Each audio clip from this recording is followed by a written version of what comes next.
Hello friend, दूसरे भाग में हमने देखा सोफिया और मम्मा में लड़ाई हुई थी। किस बात पे हुई थी?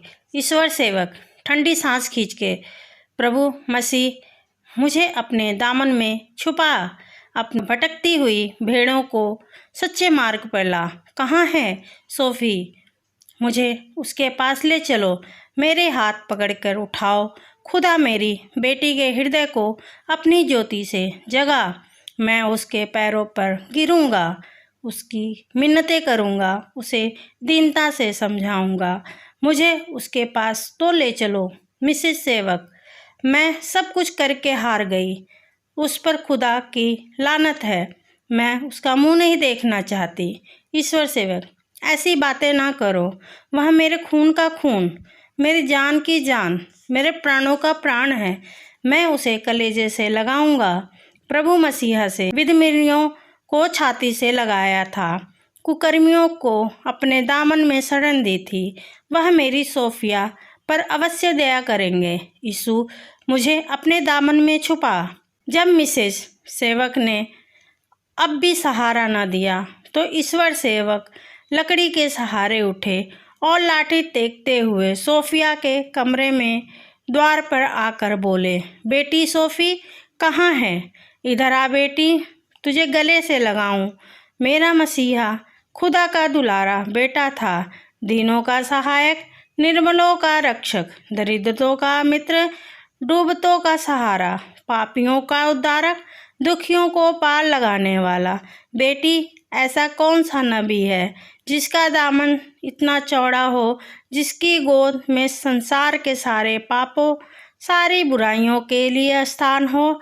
वही एक ऐसा नबी है जिसने दुरात्माओं को, अधर्मियों को मुक्ति से शुभ सूचना दी। नहीं तो हम जैसे मलिनात्माओं के लिए मुक्ति कहाँ थी? हमें उबारने वाला कौन था?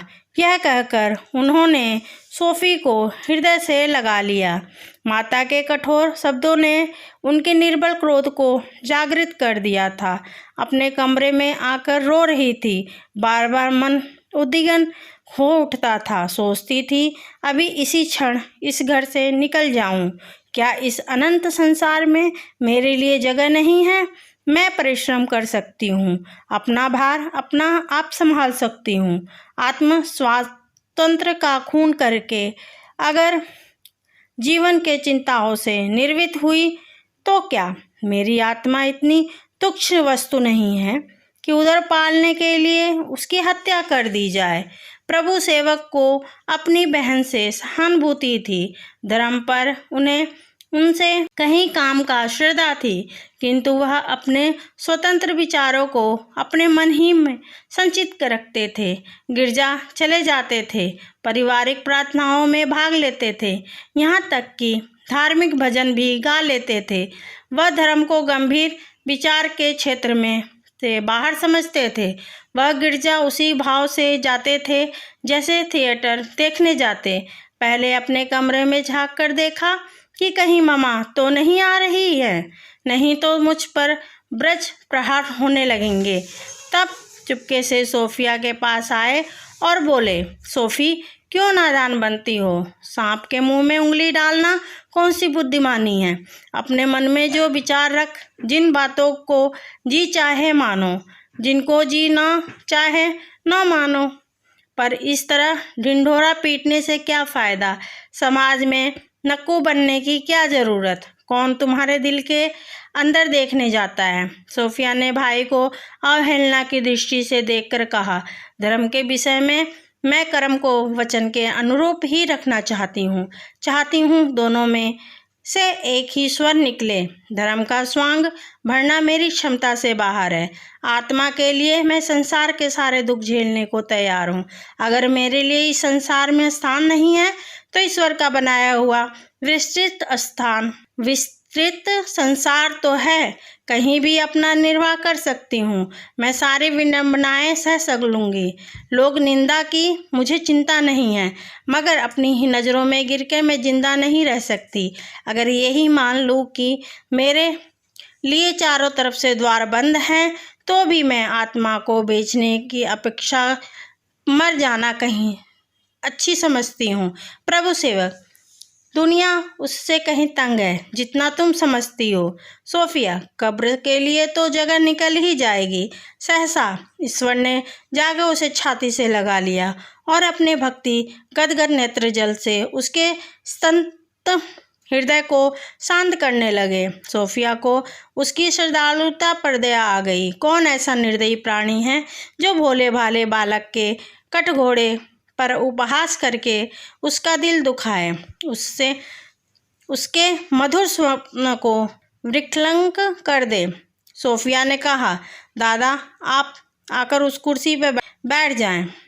खड़े खड़े आपको तकलीफ होगी। ईश्वर सेवक, जब तक तू अपने मुख से न कहेगी कि मैं प्रभु मसीह पर विश्वास करती हूँ, तब तक मैं तेरे द्वार पर यूं ही भिखारियों की भांति खड़ा रहूँगा। सोफिया, दादा मैंने यह कभी नहीं कहा कि प्रभु यीशु का ईमान नहीं रखती या मुझे उन पर श्रद्धा नहीं है। मैं उन्हें महान आदर्श पुरुष और क्षमा तथा दया का अवतार समझती हूँ और समझती रहूँगी। ईश्वर सेवक ने सोफिया के कपोलों पर चुंबन करके कहा, बस मेरा चित्त शांत हो गया। यीशु तुझे अपने दामन में ले, मैं बैठता हूँ। मुझे ईश्वर वाक्य सुना, कानों को प्रभु मसीह की वाणी से पवित्र कर। सोफिया इनकार न कर सकी। उत्पत्ति का एक परिच्छेद खोलकर पढ़ने लगी। ईश्वर सेवक आंखें बंद करके कुर्सी पर बैठ गए और तन्मय होकर सुनने लगे। मिसेस सेवक ने यह दृश्य देखा। विजय गर्व से मुस्कुराती हुई चली गई।